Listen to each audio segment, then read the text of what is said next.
الرحيم الحمد لله رب العالمين والصلاة والسلام التاما يكمالا يزكايا يطارا ينوارا على سيدنا محمد وعلى أهله وصحبه أجمعين.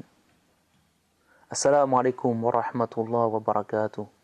Un hadith unanimement reconnu comme authentique nous rapporte que Sidna ibn Abbas radiyallahu ta'ala anhu nous dit: le messager de Dieu sallallahu alayhi wa sallam était l'homme le plus généreux. C'était au mois de Ramadan qu'il rencontrait Jibril et qu'il était le plus généreux. Or, Jibril alayhi salam le rencontrait à chaque nuit de Ramadan où ils étudiaient ensemble Al-Qur'an. Quand Jibril rencontrait le prophète sallallahu rabbi alayhi, ce dernier était certainement plus généreux à dispenser le bien que le vent qui souffle sans arrêt. Donc nous voyons dans ce hadith deux choses. Et ça nous fait une relation entre le propos d'hier et celui d'aujourd'hui. Notre implication au niveau du Coran au Karim, parce que le prophète sallallahu rabbi alayhi le faisait, et que Sidna Jibril le visitait chaque nuit pour cela. Et le fait que le prophète Mohammed sallallahu rabbi alayhi, si d'accoutumé il était le plus généreux des hommes lors de Shahr Ramadan, il était et c'était le moment durant lequel il était le plus généreux dans l'année. Donc à nous, Inch'Allah, de faire preuve de cela, de faire preuve de générosité. Et la générosité peut se manifester par une autre attitude louable à avoir durant le mois de Ramadan, qui est le fait de faire des invocations. Subhanallah. Nous allons vers la décade qui est l'affranchissement du feu. Nous sommes passés par une décade qui nous fait miséricorde par rapport au péché qu'on a trouvé en nous et qu'on a exposé à Allah Azza wa Jal. Puis nous sommes dans la décade dans laquelle nous demandons pardon et nous essayons de pacifier notre cœur, Ya Salam, pour pardonner aux gens, afin qu'ils nous pardonnent. Et nous allons arriver dans la troisième décade durant laquelle il va nous affranchir du feu. Mais où va celui qui est affranchi du feu? Celui qui est affranchi du feu, il va au paradis. Il va au paradis, et au paradis, et il y a les gens qui sont dans la proximité d'Allah Azza wa Jal. Le croyant doit prendre l'habitude, et peut-être cela peut commencer durant le mois de Ramadan, de s'adresser à Allah Azza wa Jal, de parler avec Allah Azza wa Jal, de faire d'Allah Azza wa Jal notre confident, notre compagnon. Presque j'ai envie de dire qu'Allah me pardonne, mais pour ceux qui seraient colériques, eh bien, expose ta colère à Allah Azza wa Jal.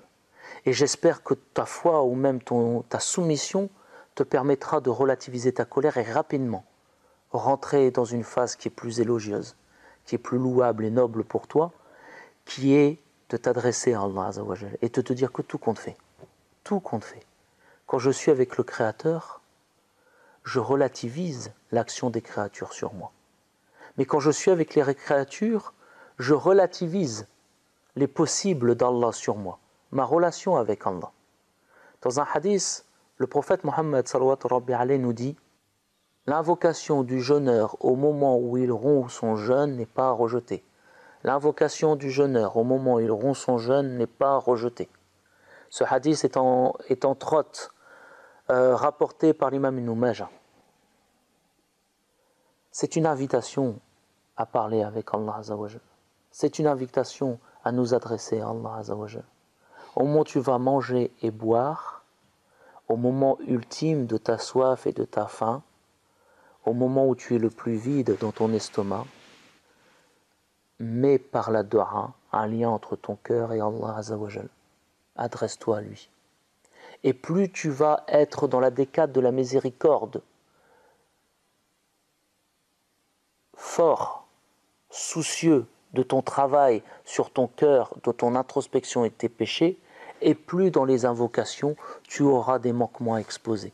Et plus, durant la décade du pardon, tu vas être conscient du travail à faire vis-à-vis des autres pour leur pardonner, et plus tu vas être en capacité de te remémorer des personnes qui sont en difficulté. Qu'Allah nous donne le secret de l'invocation. Parce que le secret de l'invocation accompagne tous les actes d'adoration. Le secret de l'invocation est ce qui te lie à Allah Azza wa Jal. Si nous observons Allahumma salli ala sayyidina Muhammad, le mois de Ramadan, quel est le moment durant le mois de Ramadan qui est le plus important? Laylatul Qadr. Et que faisons-nous durant Laylatul Qadr? Que nous disent les hadiths sur Laylatul Qadr? Nous les verrons bientôt, Inch'Allah. Allah est au premier ciel durant toute la nuit. Et il demande, qui veut que je lui pardonne pour que je lui pardonne? Qui? À toi d'être là et de dire, moi, et eux, et nous. Durant le Hajj qui arrive bientôt, il existe un moment, si nous ne faisons pas, le Hajj est caduc. Si nous le faisons, le Hajj est accepté. Et ce moment, le Hajj est accepté. Et ce moment est Arafat. Et que faisons-nous durant le jour d'Arafat? Nous nous réunissons tous sur une colline. Et ensemble, nous implorons Allah Azza wa Jal. Nous faisons des invocations pour Allah Azza wa Jal. Quel est le moment le plus important durant ta prière? As-sujud, le moment où tu es prosterné. Et que fais-tu en prosternation? Tu interpelles Allah, tu évoques Allah, tu parles avec Allah Azza wa Jal.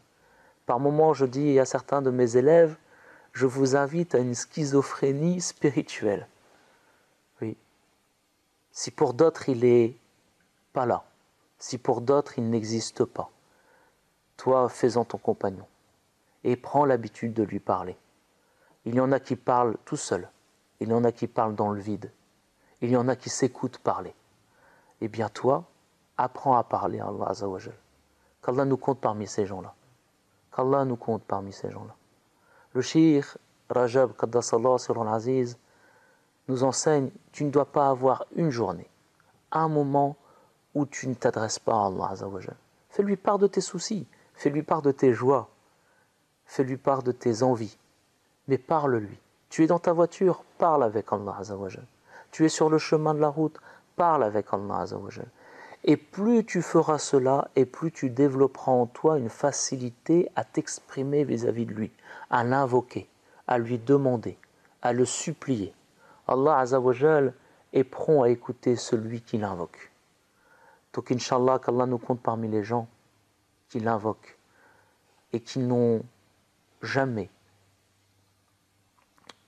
perdu de vue le fait qu'il est là, le fait qu'il est sur toute chose capable, le fait que c'est lui qui a écrit toute chose, le fait qu'il est celui qui ouvre, le fait qu'il est celui qui facilite, le fait qu'il est celui qui donne la subsistance.